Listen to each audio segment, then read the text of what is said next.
Hello and welcome to Strong Message here from BBC Radio 4, a guide to the use and abuse of political language. I'm Armando and I'm joined this week by Stewart Lee. Hello.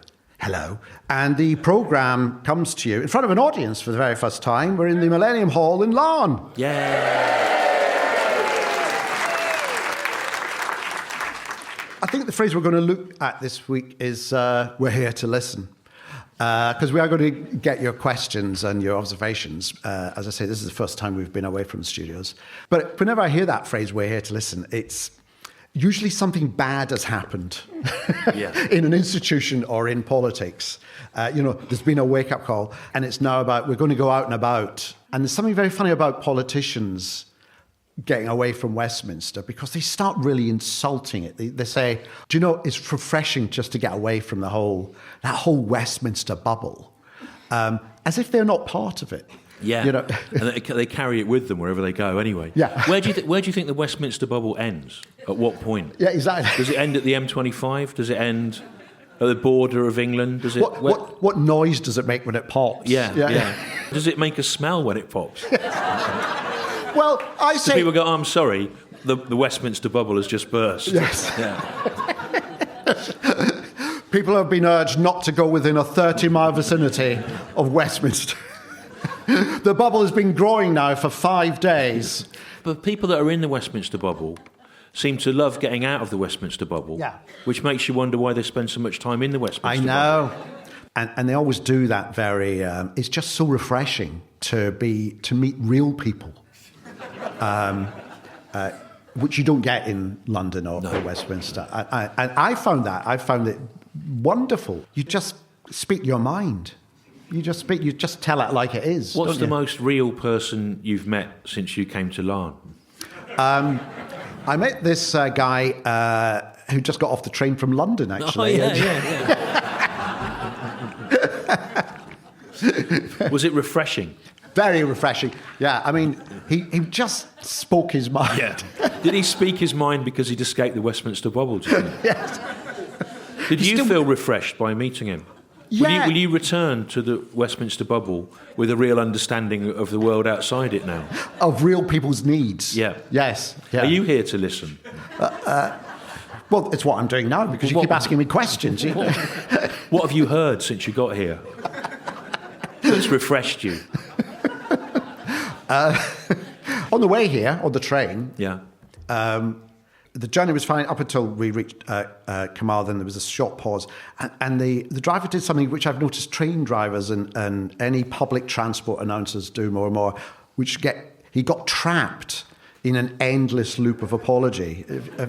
Which is like, I mean, he basically said, I just want to apologise for the delay here. We're just outside Carmarthen. We're just waiting for a train to leave the platform. We've got on a red signal. We're just waiting for a green signal. That'll be in a few minutes and then we'll get on our way.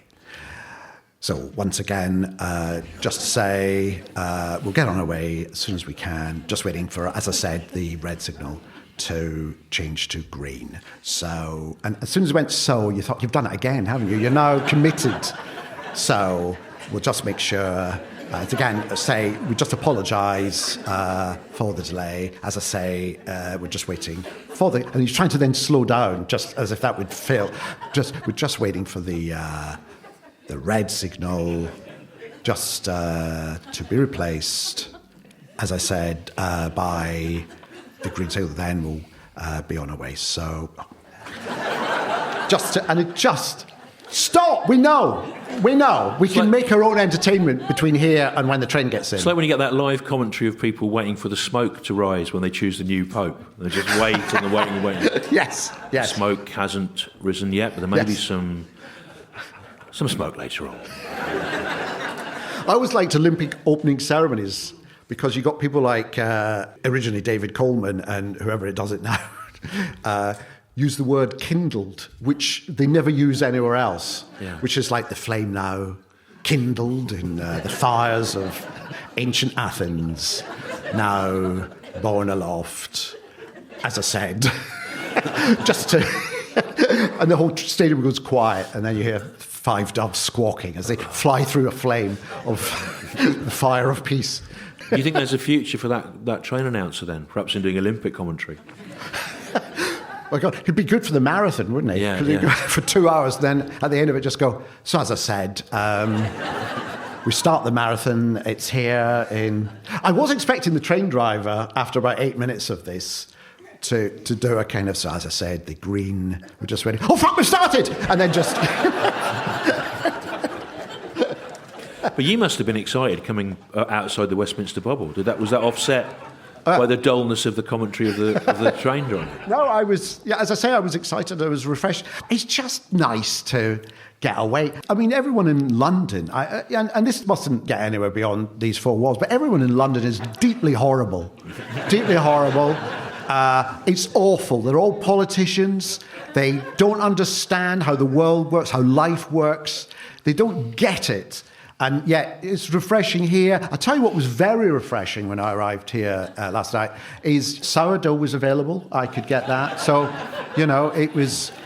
it's nothing like people had told me.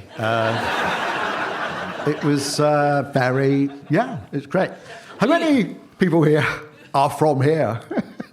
One hand has gone up. My God. Are you all from London? Shit. Well, what's the point of us using licence payers' money to come all the way here to talk about getting away from London when you're all from London? This is a nightmare. This will bring the BBC down if this gets out. Are any of you down to earth? Are any of you plain speaking? That's what we've come in search. Yeah. Right, hang on. You are. This is how disturbances start. Who shouted we're not from London? Right, where are you from? Whitfield, somebody said. No.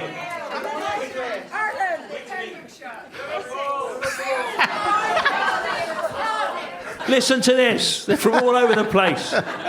They're plain speaking and down to earth. So, as we said, we're here to listen. If you could put on an accent, if you don't have one, just so that we can justify the expense in coming here, that would be great. Right, we're going to open up. We're going to get some refreshing questions from some real people. Any phrases the real people want us to discuss? Right, someone over there. Existential threat. Oh, beautiful. Fantastic. What a great opener. What a great opener. It's going to be hard to follow that. That is a word we hear all the time in politics at the moment. This faces an existential threat. Yeah. It's worse than just a threat. Yeah. Yeah, because it's existential. Yeah. Yeah. Yeah. Again, that's one of those words that nobody uses anywhere else, no, is it? Only connected with threat. Yes. Yeah. But can you have a non-existential threat?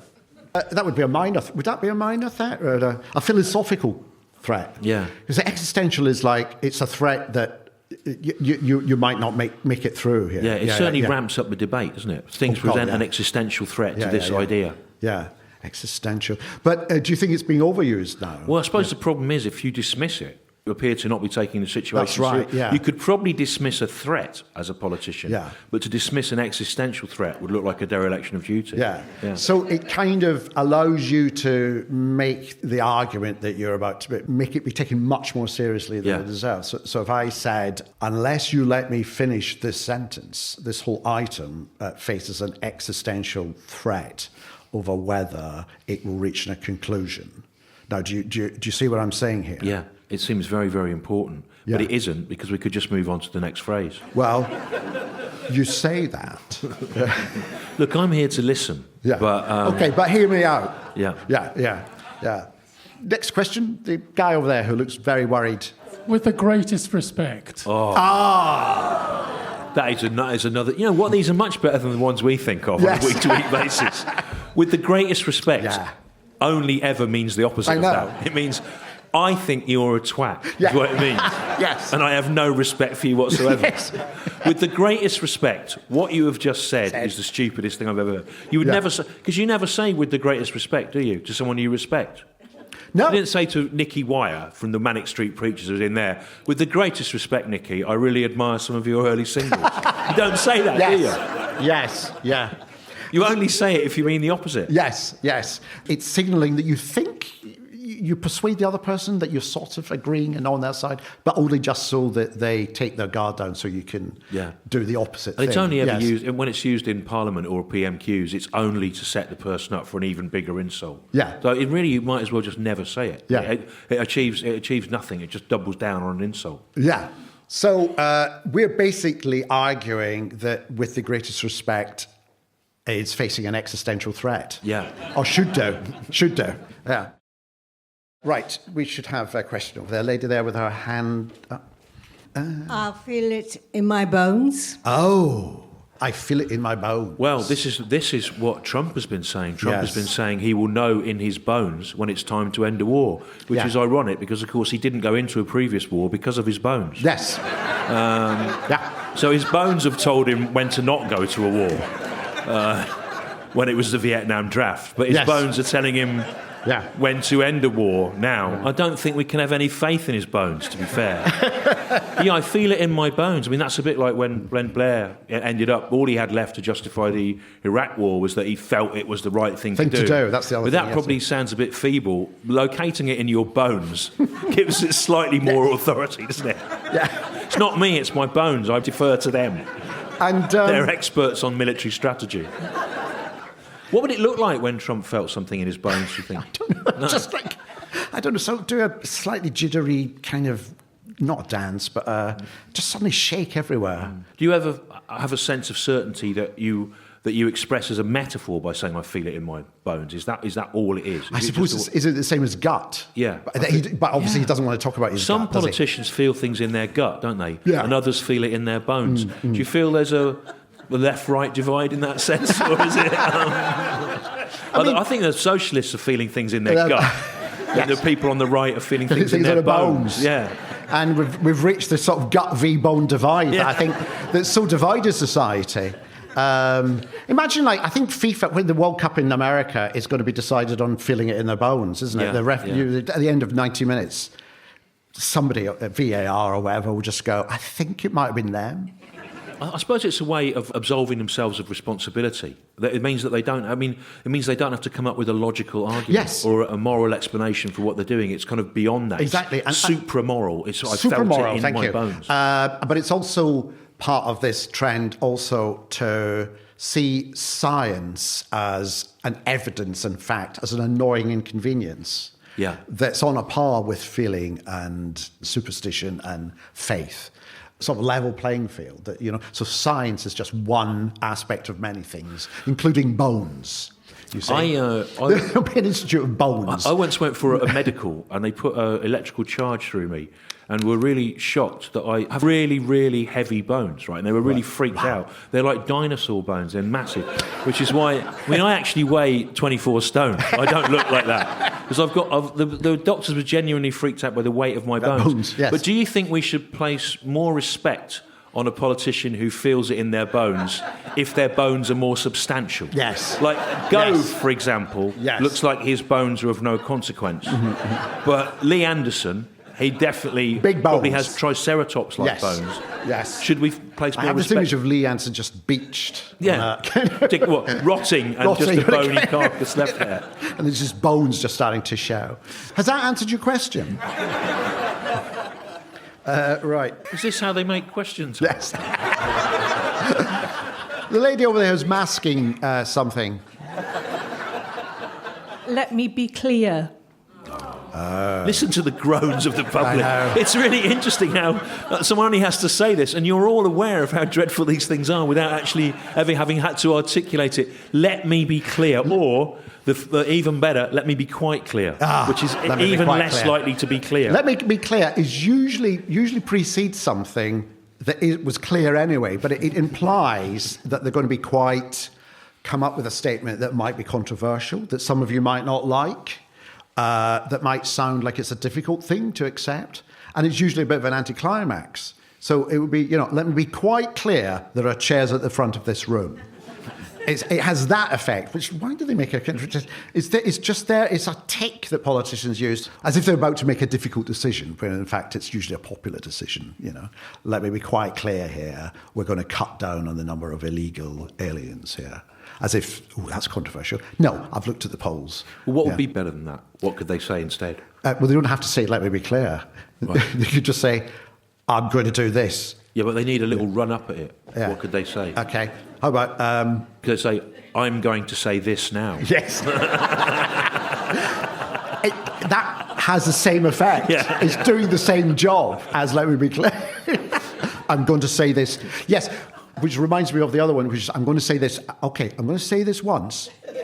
Yeah, we say everything once. I mean, most things are said once, but some are say, I'm going to say this once. It gives an air of, I don't know, potency. If you miss it, it's gone. Yes. Yeah. Good one. Yes. Gentleman standing at the back there.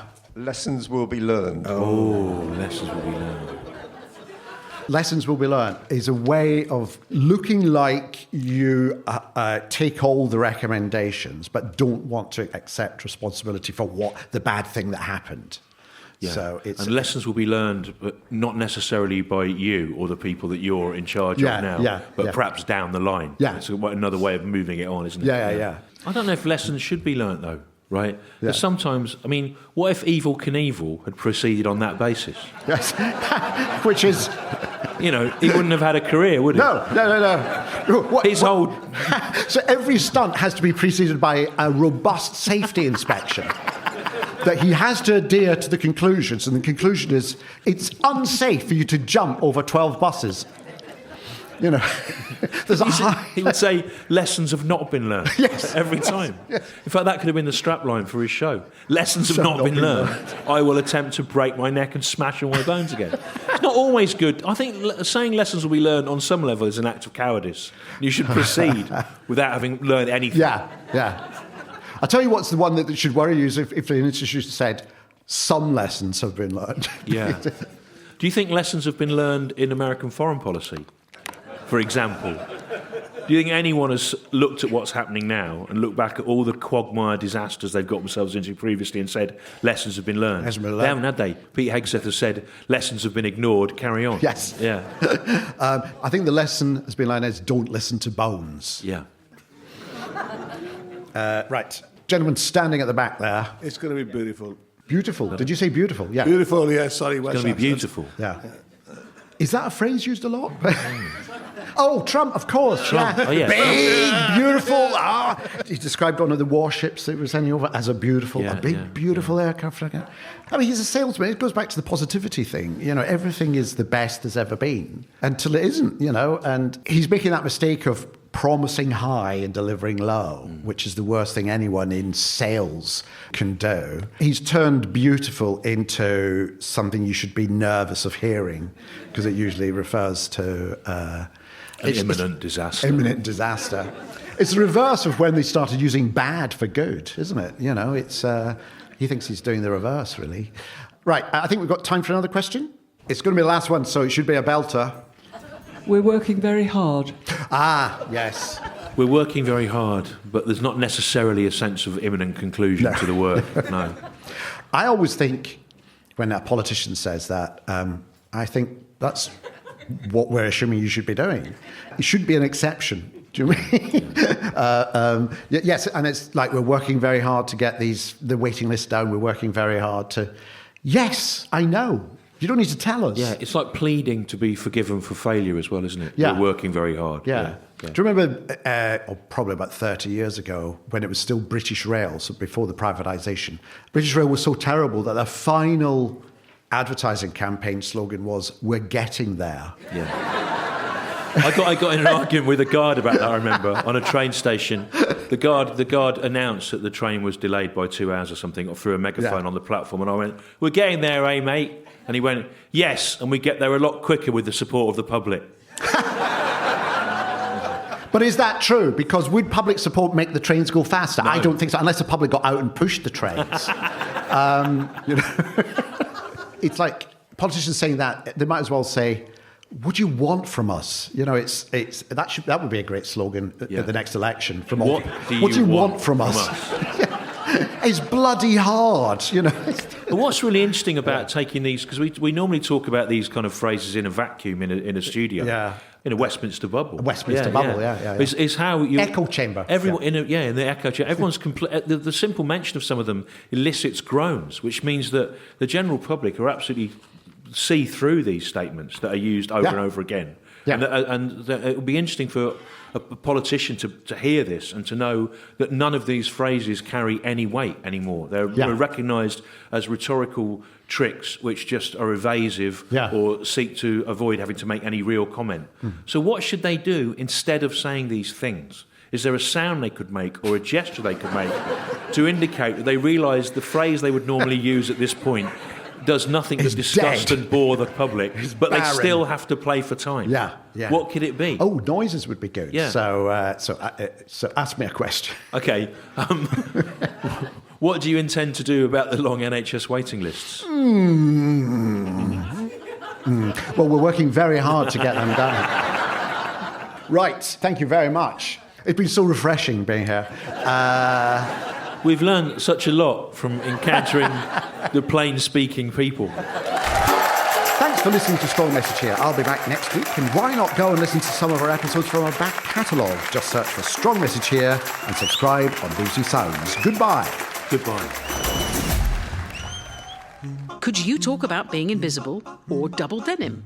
Who knows what's next on the new series of Just a Minute? Belting out a rendition of... Whatever the topic, our panel has just a minute to speak, without hesitation, deviation or repetition. Join Zoe Lyons, Desiree Birch, Paul Merton and many more for the new series of Just a Minute with me, Sue Perkins. It's funny because it's true. Listen on Radio 4, and the full box set is available now on BBC Sounds.